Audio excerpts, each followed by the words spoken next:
അതീവ നിർണായകമാണ്. UDF, LDF, NDA സംവിധാനങ്ങൾക്ക് കേരളത്തിൻ്റെ തെരഞ്ഞെടുപ്പ് ഫലം യാതൊരു സംശയവുമില്ല. എന്തുകൊണ്ട് എന്നൊരു പരിശോധനയാണ് ഈ വീഡിയോയുടെ പ്രധാന ഇതിവൃത്തം. എന്തുകൊണ്ട് LDF എന്ന ഭരണമുന്നണിക്ക് ഇത് അഗ്നിപരീക്ഷയാകുന്നു? ലളിതമാണ് ഉത്തരം. കനൽ ഒന്നെങ്കിലും ഒരു തരിയെങ്കിലും ഉണ്ടാകണം പിന്നീട് നാളി കത്തിക്കാൻ. പറഞ്ഞു വരുന്നത് LDFിൻ്റെ ഭരണം, CPMന് പ്രാതിനിധ്യമുള്ള ഒരു ഭരണം ഇന്ത്യയിൽ ഒരിടത്തുമില്ലാതെ പോയാൽ ത്രിപുരയിലില്ല, അതിനടുത്ത ഭാവിയിൽ സ്വപ്നം കാണാനുമാവില്ല. ബംഗാളിൽ ഏതാണ്ട് അടിത്തറ പൂർണ്ണമായി നഷ്ടപ്പെട്ടിരിക്കുന്നു. 2021 തെരഞ്ഞെടുപ്പിൽ ഒരു സീറ്റിൽ പോലും വിജയിച്ചു വരാൻ CPMനോ LDFനോ കഴിഞ്ഞില്ല എന്നോർക്കണം. ഇപ്പോഴും അവസ്ഥ മറ്റൊന്നാകാൻ സാധ്യതയില്ല. കിട്ടിയാൽ 1-2 സീറ്റ്, അതിൽ കൂടുതലില്ല. ഒരു സാന്നിധ്യം പോലും ഇല്ലാതെ പോകുന്നു. തമിഴ്നാട്ടിൽ ഭരണത്തിലെത്താൻ കഴിയുന്നില്ല. പക്ഷേ DMKയുടെ പിഗി ബാക്ക് റൈഡിങ്ങിലൂടെ കോൺഗ്രസിൻ്റെ സഹായത്തോടു കൂടി 2 പാർലമെൻറ്റ് അംഗങ്ങളെ സൃഷ്ടിക്കാൻ സാധിച്ചു എന്നതിനുപരിയായി കാര്യമായ ഒരു വോട്ട് ബേസ് തമിഴ്നാട്ടിലും CPMന് ക്ലെയിം ചെയ്യാനില്ല, LDFനും ക്ലെയിം ചെയ്യാനില്ല. അവശേഷിക്കുന്ന പച്ചപ്പുള്ള ചുവന്ന തുരുത്ത് കേരളമാണ്. CPMനെ സംബന്ധിച്ചിടത്തോളം, LDFനെ സംബന്ധിച്ചിടത്തോളം അത് നഷ്ടപ്പെട്ടാൽ അചിന്ത്യമായത് സംഭവിക്കും. ഒരിടത്തും ഭരണമില്ലാതെ കഴിഞ്ഞ ഒരു അരനൂറ്റാണ്ടിനിടയിൽ ഒരിടത്തും ഒരു സംസ്ഥാനത്തും ഭരണമില്ലാത്ത ഒരവസ്ഥയിലേക്ക് CPM എത്തിച്ചേർന്നാൽ ഭാവിയിൽ ഇടതുപക്ഷങ്ങളുടെ ദേശീയ രാഷ്ട്രീയത്തിലെ ഇടതുപക്ഷങ്ങളുടെ പ്രസക്തി ചോദ്യം ചെയ്യാം. ഇതിനെ എതിർക്കുന്നവർ പറയാം കർഷക സമരത്തിനുൾപ്പെടെ മഹാരാഷ്ട്രയിലെയും ഡൽഹി ഹരിയാന മെൽറ്റിലെയും ഒക്കെ കർഷക സമരത്തിനുൾപ്പെടെ CPM ആണ് അണികളെ സജ്ജമാക്കി നിർത്തിയത്. CPMന് എപ്പോഴും ഒരു ഇടതുപക്ഷ മനസ്സ് ഇന്ത്യയിലുണ്ട് എന്ന് പറയുന്നവരാണ്. മാറി ചിന്തിക്കുന്ന ഒരു അൾട്രാ ലെഫ്റ്റ് സ്പേസ് ഉണ്ട്. ഇപ്പോഴും അതിൻ്റെ പാർലമെൻ്ററി സിസ്റ്റത്തിലെ അതിൻ്റെ പതാകവാഹകർ CPM CPI ഒക്കെ തന്നെയാണ്. പ്രസക്തി ഉണ്ട് എന്ന് പറയുന്നത്. പക്ഷേ ഇലക്ട്രൽ പ്രോസ്പെക്ട്സ് മോശമായി കഴിഞ്ഞാൽ ഇതൊക്കെ നിലനിർത്താൻ ബുദ്ധിമുട്ടാണ്. ബംഗാളിൽ നോക്കൂ, 23 വർഷത്തെ ഭരണത്തിന് ശേഷം ഇടതുപക്ഷം പരാജയപ്പെട്ടു. അതിനുള്ള പ്രധാന കാരണം നന്ദിഗ്രാം സിംഗ്രൂർ. അവിടെയൊക്കെ അടിസ്ഥാന വർഗത്തെ തഴഞ്ഞുകൊണ്ട് ഉപരിവർഗത്തിന്, ബിസിനസ് ക്ലാസ്സിന് അനുകൂലമായി എടുത്ത തീരുമാനം, അതായത് ക്രോണി ക്യാപിറ്റലിസം, ചങ്ങാത്ത മുതലാളിത്തം. ആ ചങ്ങാത്ത മുതലാളിത്തത്തിൻ്റെ ഒരു കരാളഹസ്തങ്ങൾ CPMനെ വാരിപ്പുണർന്നപ്പോൾ CPMന് ബംഗാളിലെ ഗുഡ്വിൽ നഷ്ടപ്പെട്ടു. ബംഗാളിലെ ഭദ്രലോക് ചിന്തിക്കുന്ന വിഭാഗമാണ്, ബംഗാളികളാണ്, അവർ ഹിന്ദുക്കളാണ്, അപ്പർ ക്ലാസ് ആളുകളാണ്. അവരുടെയൊക്കെ ഉൾപ്പെടെയുള്ള പിന്തുണ CPMന് നഷ്ടപ്പെട്ടു. പിന്നീട് തൃണമൂലിലാണ്. ഇപ്പോൾ അതൊക്കെ കുറേയൊക്കെ BJPക്കായി മാറിയിരിക്കുന്നു. ആ മാറ്റം, ഭദ്രലോകിൻ്റെ മാറ്റം ചെറിയ നമ്പറാണ്. ആ മാറ്റം ഉൾപ്പെടെ കാണാതെ പോകരുത് CPM. കേരളത്തിൽ ഉൾപ്പെടെ ചിന്തകന്മാരുടെ, അക്കാദമിക്കുകളുടെ, ഗവൺമെൻറ് ഉദ്യോഗസ്ഥന്മാരുടെ, വിവിധ വിഭാഗങ്ങളുടെ ഗുഡ്വില്ലുണ്ടായിരുന്നു CPMന്. അതെല്ലാം തന്നെ 10 വർഷത്തെ പിണറായി ഭരണം, അതൊക്കെ തന്നെ വലിയ തോതിൽ അതിൽ ഡെൻറ്റ് ഉണ്ടായിരിക്കുന്നു, ഇറോഷൻ ഉണ്ടായിരിക്കുന്നു. കാര്യസാധ്യത്തിന് വേണ്ടി ഉപയോഗിക്കുന്ന ഒരു പാർട്ടി എന്ന നിലയിൽ CPM മാറിയിരിക്കുന്നു. അവിടെയാണ് ഇപ്പോൾ CPMും LDFും പരാജയപ്പെട്ടാൽ കേരളത്തിൽ അതൊരു വലിയ ഷോക്കൊന്നുമല്ല. പക്ഷേ ദേശീയ തലത്തിൽ ഇടതു പ്രസ്ഥാനങ്ങളുടെ പ്രസക്തി തന്നെ ചോദ്യം ചെയ്യപ്പെടും. അതാണ് ഇടതുപക്ഷത്തെ കാത്തിരിക്കുന്നത്. ഒരുപക്ഷെ മന്ത്രിസഭയിലെ പല അംഗങ്ങളും, നിർണായക വകുപ്പുകൾ കൈകാര്യം ചെയ്യുന്ന ചില മന്ത്രിമാരുൾപ്പെടെ പരാജയപ്പെടും എന്ന രീതിയിലാണ് എക്സിറ്റ് പോൾ ഫലങ്ങൾ വിശകലനം ചെയ്താൽ കിട്ടുന്നത്. അതുകൊണ്ട് ഒരു എക്സിറ്റ് പോളും പറയുന്നില്ല CPMനും LDFനും കൃത്യമായ ഭൂരിപക്ഷം ലഭിക്കുന്നു. ആകെ ഒരു എക്സിറ്റ് പോളാണ് പറയുന്നത് ഒരു ഹങ് സിറ്റുവേഷൻ ഉണ്ടാവാം എന്ന് പറയുന്നത്. പക്ഷെ അതുകൊണ്ട് ഏകദേശം കൺസെൻസസ് ആണ്. UDFന് ഒരു എഡ്ജുണ്ട്. ഒരു വെയ്വ് ഒന്നും, തരംഗമൊന്നും ആരും പറയുന്നില്ല. തരംഗം ഉണ്ടായാൽ അത്ഭുതകരമായ ഒരു മാറ്റം തന്നെയാണ്. ഒരുപക്ഷെ തരംഗം ആയേക്കാം, അതറിയില്ല. നമുക്ക് we have to wait and see for some more hours to know the situation. അപ്പോൾ LDFന് ഡു ഓർ ഡൈ ബാറ്റിൽ തന്നെ ആയിരുന്നു ഈ തെരഞ്ഞെടുപ്പ്. ഫലം ഏറ്റവും കൂടുതൽ ആകാംക്ഷയോടെ കാത്തിരിക്കുന്നത് LDF ആണ്. UDFിലേക്ക് വരാം. UDFന് പ്രതീക്ഷയുടെ പൊൻകിരണങ്ങൾ. UDFിൻ്റെ മനസ്സിൽ പല ലഡു ഒരുമിച്ച് പൊട്ടി. VD സതീശിൻ്റെയും രമേശ് ചെന്നിത്തലയുടെയും KC വേണുഗോപാലിൻ്റെ ഒക്കെ മനസ്സിൽ മൾട്ടിപ്പിൾ ലഡു ഒരുമിച്ച് പൊട്ടുകയാണ്. മുഖ്യമന്ത്രി സ്ഥാനം മാത്രമല്ല, തങ്ങൾ എന്തായാലും അധികാരത്തിൽ വരികയാണ്. ചെറുതെങ്കിലും വ്യക്തമായ ഭൂരിപക്ഷത്തിൽ UDF ഇത് അധികാരത്തിൽ വരുന്നു. വറവിൻ്റെ കാലഘട്ടം, അധികാരമില്ലായ്മയുടെ കാലഘട്ടം അവസാനിച്ചിരിക്കുന്നു. കേരള കോൺഗ്രസ് ജോസഫ് ഗ്രൂപ്പിനും മുസ്ലിം ലീഗിനുമൊക്കെ അത്യാഹ്ലാദകരമായ ഒരു നിഗമനങ്ങളിലാണ് എക്സിറ്റ് പോളുകൾ എത്തിച്ചു നിർത്തിയിരിക്കുന്നത്. ആ മനോഭാവത്തിലാണ്. കാരണം അധിക സംസ്ഥാനങ്ങളില്ല കോൺഗ്രസിൻ്റെ കയ്യിൽ. ആകെ ഉള്ളത് തെലുങ്കാന, കർണാടക, പിന്നെ സംഭവിച്ചാൽ കേരളം. കയ്യിലിരുന്ന പല സംസ്ഥാനങ്ങളും പല സമയങ്ങളിലായി നഷ്ടപ്പെട്ട് കോൺഗ്രസ് പാർട്ടി മെലിഞ്ഞുണങ്ങി എല്ലും തോലുമായി. ആകെയുണ്ടായ കോൺസലേഷൻ 99 സീറ്റുകൾ ലഭിച്ചു 2024 ലോക്സഭാ തെരഞ്ഞെടുപ്പ്. അത് അപ്രതീക്ഷിതമായ മുന്നേറ്റമാണ്. NDAയുടെ 400 പാർ എന്ന മോദിയുടെ സ്വപ്നം പൂവണിഞ്ഞില്ല. അത്ഭുതകരമായ പോരാട്ടം മഹാരാഷ്ട്രയിലും ഉത്തർപ്രദേശിലും ഉൾപ്പെടെ ഇന്ത്യ മുന്നണി കാഴ്ചവെച്ചു. ഇന്ത്യ മുന്നണിയുടെ ചാലകശക്തി, അച്യുതണ്ട് ശക്തി എന്ന നിലയിൽ കോൺഗ്രസിന് അഭിമാനകരമായ നേട്ടം അന്നുണ്ടായി. ഭരണത്തിലെത്താൻ കഴിഞ്ഞില്ല എങ്കിൽ പോലും 240 സീറ്റുകളാണ് ഇന്ത്യ മുന്നണി കിട്ടിയത്. കേവല ഭൂരിപക്ഷത്തിന് 30 സീറ്റ് മാത്രം അകലെ ഇന്ത്യ മുന്നണിക്ക് എത്തിച്ചു നിർത്താൻ കഴിഞ്ഞു.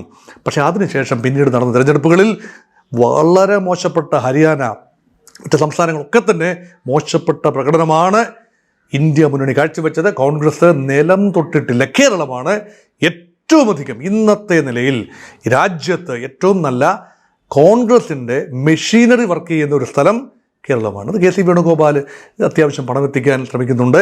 ഹൈക്കമാൻഡിൻ്റെ ശ്രദ്ധ വലിയ തോതിൽ വന്നു. രാഹുൽ ഗാന്ധിയും പ്രിയങ്ക ഗാന്ധിയും വയനാട് മത്സരിച്ചു. രാഹുലിൻ്റെ സ്ഥാനം ഒഴിഞ്ഞുവെങ്കിൽ പോലും പ്രിയങ്ക അവിടെയുടെ കേരളത്തിൻ്റെ MP ആണ്, വയനാടിൻ്റെ MP ആണ്. ഹൈക്കമാൻഡിന് വലിയ പ്രതീക്ഷയുള്ള സംസ്ഥാനം അത് കേരളം. അവിടെ ഈ പ്രൊജക്ഷൻസ് നോക്കാം. ഉത്തര കേരളത്തിൽ മുസ്ലിം ഗുഡ് വില്ലോടുകൂടി ഷാഫി എഫക്റ്റ് എന്നും കൂടി പറയാം.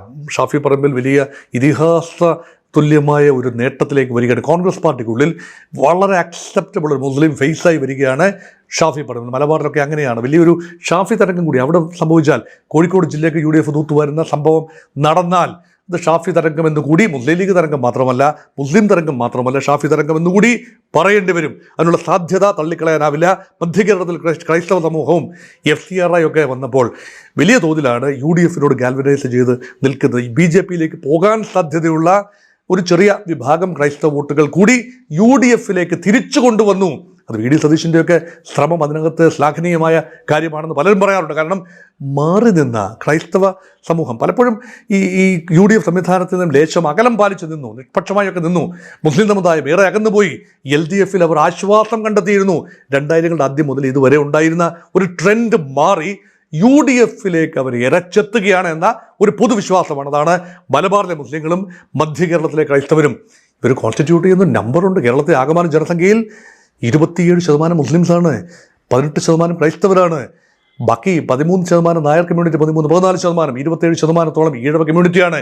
ഈ 4 കമ്മ്യൂണിറ്റിയുടെയും വോട്ടിംഗ് പാറ്റേൺ, അതോടൊപ്പം ദളിതിൻ്റെ വോട്ടിംഗ് പാറ്റേൺ, ഇതെല്ലാം തന്നെ കേരളത്തിൽ പരിഗണിച്ചുകൊണ്ടാണ് വിവിധ അഭിപ്രായ സർവേകൾ വന്നത്. പ്രത്യേകിച്ച് ആക്സിസ് മൈ ഇന്ത്യയുടെ സർവേ വന്നിരിക്കുന്നതിൽ കമ്മ്യൂണിറ്റി തിരിച്ചുള്ള കണക്കുകൾ കൂടിയുണ്ട്. അവിടെ 66%-ഓളം മുസ്ലിങ്ങൾ UDFിനെ പിന്തുണയ്ക്കുന്നു എന്നാണ് കണക്ക്. അതുപോലെ 56-57% ക്രൈസ്തവരുടെ പിന്തുണയും UDFിനുണ്ട്. നായർ സമുദായത്തിൽ 3ആയി ചിതറിപ്പോവാണ്. അവിടെ ഏറ്റവും കൂടുതൽ പിന്തുണ 38%-ഓളം BJPക്കും, 32%-ഓളം UDFിനും, ഏതാണ്ട് 28%-ഓളം LDFിനും. നായർ പിന്തുണയിൽ LDF പുറകോട്ട് പോയി. ഒരു നായർ മുഖ്യമന്ത്രി ആയിരിക്കും UDF ജയിച്ചാൽ ഉണ്ടാവുന്നത് എങ്കിൽ പോലും നായർ സമുദായത്തിൻ്റെ കൂടുതൽ പേരുടെയും പിന്തുണ BJPക്കാണ് എന്നതാണ് പോൾസ്റ്റേഴ്സിൻ്റെ ഒരു നിഗമനം. അതെന്തുമായിക്കൊള്ളട്ടെ, ഈഴവരുടെ പിന്തുണയാണ് LDFിൻ്റെ എക്കാലത്തെയും ഉറച്ച പിൻബലം. അത് പക്ഷേ ഇപ്പോഴും 44-45% നിൽക്കുകയാണ്. ബാക്കി നല്ലൊരു മേൽക്കൈ BJPയോട് നേടിക്കഴിഞ്ഞു. 20-25% ഈഴവരുടെ പിന്തുണ BJP നേടിക്കഴിഞ്ഞു. അത് വലിയൊരു കാര്യം. കോൺഗ്രസിന് 20% ഈഴവരുടെ പിന്തുണ മാത്രമേ ലഭിക്കുന്നുള്ളൂ എന്നാണ് സർവേ കണക്കുകൾ. അതുകൊണ്ട് കേരളത്തിലെ ഏറ്റവും വലിയ സമുദായമായ മുസ്ലിം ഈഴവ സമുദായങ്ങൾ ഒരു വിഭാഗം LDFിന് അനുകൂലമായും മറ്റൊരു വിഭാഗം UDFിന് അനുകൂലമായും നിൽക്കുന്നു.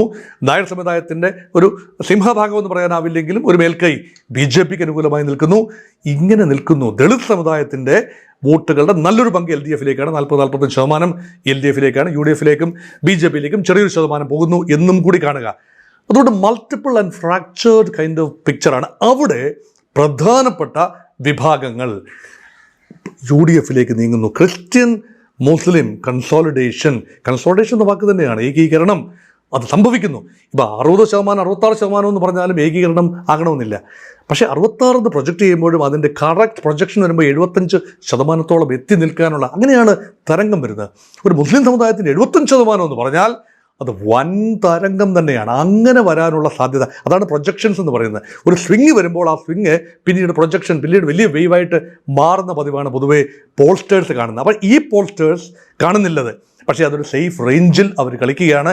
അതുകൊണ്ടാണ് UDF-ന് 70 സീറ്റ് മുതൽ 90 സീറ്റ് വരെയുള്ള വിവിധ റേഞ്ചിലാണ് എക്സിറ്റ് പോൾ ഫലങ്ങൾ. ഇത് കണ്ട് മനപ്പായസമുണ്ട്. മന്ത്രിക്കുപ്പായങ്ങളും മുഖ്യമന്ത്രി കുപ്പായവും ഒക്കെ തയ്ച്ചു വെച്ചിരിക്കുകയാണ് UDF-ന് നേതാക്കൾ. അത് ഓർക്കണം. BJP-ക്ക് എന്താണ്? പ്രസക്തി നിലനിർത്തണം. NDA സംബന്ധിച്ചിടത്തോളം അത് BJP-യാണ്, പ്രധാന പാർട്ടി BJP-യാണ്. BDJS ഒരു ജൂനിയർ പാർട്ണറാണ്. ചില പ്രദേശങ്ങളിൽ മാത്രം, എറണാകുളം ജില്ലയിൽ മാത്രം സ്വാധീനമുള്ള T20, ഇതൊക്കെയാണല്ലോ NDA ഇൻ കേരള. അവിടെ BJP-യുടെ മേൽ വലിയ ശക്തി ഉണ്ട് എന്ന് കരുതപ്പെട്ടിരുന്നു BJP-ക്ക്. അതിനുള്ള പ്രധാന കാരണം 2024 ലോക്സഭാ തെരഞ്ഞെടുപ്പിൽ ലഭിച്ച ഏതാണ്ട് 19.86% വോട്ട് ബേസാണ്. ചില മണ്ഡലങ്ങളിൽ 20 മണ്ഡലങ്ങളിലാണ് BJP ഒന്നുകിൽ ഒന്നാം സ്ഥാനത്ത് അല്ലെങ്കിൽ രണ്ടാം സ്ഥാനത്ത്. 11 മണ്ഡലങ്ങളിൽ നിയമസഭാ സെഗ്മെന്റിലാണ്.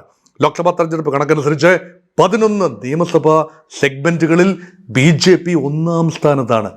അത് പക്ഷെ മോദിക്ക് ലഭിച്ച വോട്ടെന്നാണ് പോൾസ്റ്റേഴ്സ് കണക്കാക്കുന്നത്. എക്സിറ്റ് പോള് നടത്തിയ ആളുകൾ പൊതുവേ കണക്കാക്കുന്നത് അത് ഈ നിയമസഭയിൽ ഒരുപക്ഷെ പ്രതിഫലിക്കില്ല. അതുകൊണ്ടാണ് ആ 19.8% നിന്നും 14.15% ഇടയ്ക്ക് ശതമാനത്തിലേക്ക് BJP-യുടെ വോട്ട് ഷെയർ താഴുന്നു. ചില കണക്കുകൾ അനുസരിച്ച് 16% വരെ ഉയരുകയും ചെയ്യുന്നു. പക്ഷെ ആരും പറയുന്നില്ല 20% എന്നത് നിലനിർത്താനാവുമെന്ന്. ആരും പറയും തദ്ദേശ തെരഞ്ഞെടുപ്പിൽ ലഭിച്ചതിന് സമാനം 14-15 ഇടയ്ക്ക് ശതമാനമാണ് ആകമാന പിന്തുണ. പക്ഷെ BJP-യുടെ ബേസ് എന്ന് പറയുന്നത് നഗര ബേസാണ്. എല്ലായിടത്തേക്കും തുല്യമായ രീതിയിൽ സ്പ്രെഡ് ചെയ്ത് പോകുന്നതല്ല ഭാരതീയ ജനതാ പാർട്ടിയുടെ കേരളത്തിലെ സ്വാധീനം. ഉദാഹരണത്തിന് തിരുവനന്തപുരം കോർപ്പറേഷൻ ലിമിറ്റിലെ നേമം, കഴക്കൂട്ടം സീറ്റുകൾ, വട്ടിയൂർക്കാവ് ഉൾപ്പെടെ സീറ്റുകൾ, ആ ഭാഗത്തെ വൻപൻ പിന്തുണ, ഗുഡ്വിൽ അനുഭവിക്കുന്നു BJP. ഇടതുപക്ഷത്തെ പരാജയപ്പെടുത്താൻ സാധിക്കുന്നത് ഇവിടങ്ങളിൽ BJP-യാണെന്ന് ജനം വിശ്വസിക്കുന്നു. ഒരുപക്ഷെ കോൺഗ്രസിനേക്കാൾ കൂടുതൽ സാധ്യത BJP-ക്ക് അവിടെ കൽപ്പിക്കപ്പെടുന്നു. പ്രത്യേകിച്ച് 2 മണ്ഡലങ്ങളിൽ, നേമം, വട്ടിയൂർക്കാവ് മണ്ഡലങ്ങളിൽ, നേമം, കഴക്കൂട്ടം മണ്ഡലങ്ങൾ. വട്ടിയൂർക്കാവിൽ ഒരുപക്ഷെ BJP 3-ാം സ്ഥാനത്തേക്ക് പോകുന്നു. UDF LDF K Muraleedharan versus Prashanth എന്ന നിലയിലേക്ക് വട്ടിയൂർക്കാവിൽ അവസാന നിമിഷം മത്സരം കടുക്കുന്ന കാഴ്ച കാണുന്നു. അത് പോൾസ്റ്റേഴ്സും അങ്ങനെ തന്നെയാണ് ഏതാണ്ട് കാണുന്നത്. അതുകൊണ്ട് BJP-ക്ക് ആദ്യം കഴിഞ്ഞ തെരഞ്ഞെടുപ്പിലൊക്കെ 2021 തെരഞ്ഞെടുപ്പിൽ അന്നത്തെ സംസ്ഥാന പ്രസിഡന്റ് സുരേന്ദ്രൻ 35 സീറ്റുകൾ വരെ ലഭിക്കുമെന്ന് ശുഭാപ്തി വിശ്വാസം പറഞ്ഞെങ്കിലും ഇപ്പോഴാരും ആ രീതിയിലുള്ള നമ്പേഴ്സ് ഒന്നും പ്രൊജക്റ്റ് ചെയ്യുന്നില്ല. ഒരു 10-11 സീറ്റുകളിൽ വലിയ പ്രതീക്ഷ തീർച്ചയായിട്ടും ഉണ്ട്. പാലക്കാട് സീറ്റ്, അതുപോലെ തൃശ്ശൂർ സീറ്റ്, അങ്ങ് വടക്ക് മഞ്ചേശ്വരം സീറ്റ്, കാസർഗോഡ് സീറ്റ്, തിരുവനന്തപുരം ജില്ലയിലെ 2-3 സീറ്റുകൾ, നഗരമണ്ഡലങ്ങൾ, അങ്ങനെയൊക്കെ ഒരു 8-10 സീറ്റുകൾ. കൊല്ലത്ത് ചാത്തന്നൂർ മണ്ഡലം, ഇവിടെയൊക്കെ BJP A ക്ലാസ് മണ്ഡലങ്ങളായി കാണുന്ന മണ്ഡലങ്ങളാണ്. ക്രിസ്ത്യൻ ബെൽറ്റിലെ തിരുവല്ലായും പാലായും ഉൾപ്പെടെ മണ്ഡലങ്ങൾ A ക്ലാസ് ഒക്കെയാണ്. പക്ഷേ പിന്നീട് സാഹചര്യങ്ങൾ മാറി മറിഞ്ഞതുകൊണ്ട് ഒരുപക്ഷെ പ്രതീക്ഷിച്ച രീതിയിലുള്ള ക്രിസ്ത്യൻ ഔട്ട്റീച്ച് അത് BJP-ക്ക് നടപ്പാക്കിയെടുക്കാൻ കഴിഞ്ഞില്ല. FCRI ഉൾപ്പെടെ തിരിച്ചടിച്ചു എന്ന നിഗമനത്തിൽ തന്നെയാണ് BJP. എങ്കിലും BJP പ്രതീക്ഷകൾ തീർച്ചയായും ഒരു ഡബിൾ ഡിജിറ്റിലേക്ക് എത്താൻ കഴിയുമെന്ന് പരസ്യമായിട്ട് പറയുമ്പോൾ 4-5 സീറ്റിലേക്കെങ്കിലും എത്തിച്ചു നിർത്താൻ കഴിയുമെന്ന് രഹസ്യമായി BJP ആഗ്രഹിക്കുന്നു. 2 സീറ്റെങ്കിലും ലഭിക്കാൻ തീർച്ചയായും സാധ്യത ഉണ്ട് എന്നതും വിസ്മരിക്കാൻ ആവില്ല. അക്കൗണ്ട് തുറക്കാനാവാതെ പോയ കഴിഞ്ഞ തവണത്തേനേക്കാൾ അക്കൗണ്ട് തുറന്ന് മുന്നോട്ട് പോകാം എന്ന ചിന്തയിൽ നിൽക്കുന്നു BJP. പക്ഷേ മറ്റ് സംസ്ഥാനങ്ങളിൽ അങ്ങനെയല്ല. വലിയ പ്രതീക്ഷയാണ്. ബംഗാളിൽ BJP-ക്ക് വൻപൻ പ്രതീക്ഷയാണ്. മമത യുഗം, 15 വർഷം നീണ്ടു നിൽക്കുന്ന മമത കാലഘട്ടം അവസാനിപ്പിച്ചുകൊണ്ട് കാവി പതാക, BJP-യുടെ കാവി പതാക ബംഗാളിൽ റൈറ്റേഴ്സ് ബിൽഡിങ്ങിൽ പറക്കും എന്ന് തന്നെയാണ് അവരുടെ വിശ്വാസം. പല എക്സിറ്റ് പോളുകളും സൂചിപ്പിക്കുന്നത് BJP-ക്ക് ഒരു എഡ്ജുണ്ട്. തൃണമൂൽ കോൺഗ്രസിന് എത്രയെല്ലാം ഗുണ്ടായിസം കാണിച്ചാലും, എത്രയെല്ലാം ക്ഷേമ പദ്ധതികൾ ഉണ്ടായാലും, 3M ഫോർമുല, മമത, മഹിള ആൻഡ് മുസ്ലിം, 27% ബംഗാളികൾ മുസ്ലിങ്ങളാണ്. ഒരൊറ്റ മുസ്ലിം വോട്ട് BJP-ക്ക് പോവില്ല അവിടെ. അതെല്ലാം തൃണമൂലിന് പോകും. ചിലയിടങ്ങളിൽ കോൺഗ്രസിന് CPM-ന് പോകും. അത് തൃണമൂലിന് ദോഷമായി വരികയും ചെയ്യാം. വോട്ട് സ്പ്ലിറ്റ് ചെയ്ത് പോവുകയാണ്. അങ്ങനെയുള്ള ബംഗാളിൽ പകടിചാടൻ ബംഗാൾ അത് പൂർണ്ണമായി BJP കൈയടക്കുമെന്ന രീതിയിലാണ്. തെക്കൻ ബംഗാളിൽ മമതയ്ക്ക് തന്നെ ആധിപത്യം. കിഴക്കൻ ബംഗാൾ, ബംഗ്ലാദേശിനോട് ചേർന്ന ഭാഗങ്ങളിൽ മുർഷിദാബാദ്, മാൽഡ, ദിനാജ്പൂർ ഈ ജില്ലകളിലൊക്കെ ഒരുപക്ഷെ കടുത്ത പോരാട്ടം നടക്കുന്ന അവിടെ ഇടതുപക്ഷങ്ങൾ കൂടി ഉണ്ട് എന്ന് ഓർക്കണം. അവിടെയും മമതയ്ക്ക് ഒരു എഡ്ജ് ഒരുപക്ഷെ പ്രതീക്ഷിക്കാം. വടക്കൻ ബംഗാൾ, ഡാർജിലിംഗ് ഉൾപ്പെടെയുള്ള വടക്കൻ ബംഗാൾ മേഖലയിൽ BJP-യുടെ തേർവാഴ്ച പ്രതീക്ഷിക്കാം. അങ്ങനെ മേഖല തിരിച്ച് BJP മേഖലയിൽ നിന്നും തൃണമൂൽ മേഖലയിൽ നിന്നും മാറി ഒരു വെർട്ടിക്കൽ ഡിവൈഡ് നിൽക്കുകയാണ്. അപ്രവചനീയമായ ഒരു ഘട്ടത്തിൽ നിൽക്കുകയാണ്. പശ്ചിമ ബംഗാൾ, ആസാമിൽ BJPയുടെ തേർവാഴ്ച ഉണ്ടാകുമെന്ന് എല്ലാവരും പറയുന്നു. ഞാനും അത് വിശ്വസിക്കുന്നു. അല്ലാതെ വിശ്വസിക്കാതിരിക്കാൻ തരവില്ല. തമിഴ്നാടാണ് അവശേഷിക്കുന്ന പ്രധാനപ്പെട്ട മേഖല. തമിഴ്നാട്ടിൽ പല സർവേകളും പലതാണ് പറയുന്നത്. പക്ഷേ ഭൂരിപക്ഷം സർവേകളും ഇൻകംബൻസി അഡ്വാൻറ്റേജ്, അതായത് സ്റ്റാലിൻ തുടരും, DMK നയിക്കുന്ന തമിഴ്നാട്ടിലെ ഇന്ത്യ മുന്നണി തുടരും. ഇവിടെ ജൂനിയർ പാർട്ട്നേഴ്സായ കോൺഗ്രസും CPM ഉൾപ്പെടെ നേട്ടമുണ്ടാകും. പക്ഷേ കഴിഞ്ഞ പ്രാവശ്യത്തെ അത്രയും വലിയ ഭൂരിപക്ഷം ഉണ്ടാവില്ല. അണ്ണാ DMK BJP, അതായത് NDA സഖ്യം ആവുമോ അതോ വിജയിൻ്റെ പാർട്ടി ആവുമോ മുഖ്യ പ്രതിപക്ഷം എന്നതിനെക്കുറിച്ച് കാര്യമായ തർക്കമുണ്ട്. വിജയിൻ്റെ പാർട്ടി TVK എത്രത്തോളം പ്രഭാവം ചെലുത്തും എന്നത് വലിയൊരു തർക്ക വിഷയമാണ്. അതായത് അടിസ്ഥാനപരമായി ഗ്രാസ് റൂട്ട് ലെവൽ ഒരു സംഘടനാ സംവിധാനം TVKയ്ക്ക് ഇല്ല എന്ന് ഓർക്കണം. ഫാൻ ക്ലബ്ബുകളെ എങ്ങനെയാണ് യൂണിറ്റുകളായി കണക്കാക്കുക? പക്ഷേ ആവേശം കണ്ടു കഴിഞ്ഞാൽ അത് വോട്ടായി. ഈ ആവേശം മുഴുവൻ വിജയിൻ്റെ മീറ്റിങ്ങുകൾ പങ്കെടുത്ത ആളുകൾ എല്ലാം വോട്ടായി മാറുകയാണെങ്കിൽ അത് വലിയൊരു മുന്നേറ്റം തന്നെ TVKയ്ക്ക് ഉണ്ടാക്കാം. TVK പിടിക്കുന്ന വോട്ടുകൾ ആരുടേത് എന്നതാണ് മറ്റൊരു ചോദ്യം. ദളിത് വോട്ടുകൾ ഒരുപക്ഷെ DMKയ്ക്ക് ലഭിക്കാവുന്നത് നല്ലൊരു പങ്ക് ലഭിച്ചേക്കാം. ജോസഫ് വിജയ് എന്നാണല്ലോ വിജയൻ്റെ പേര്.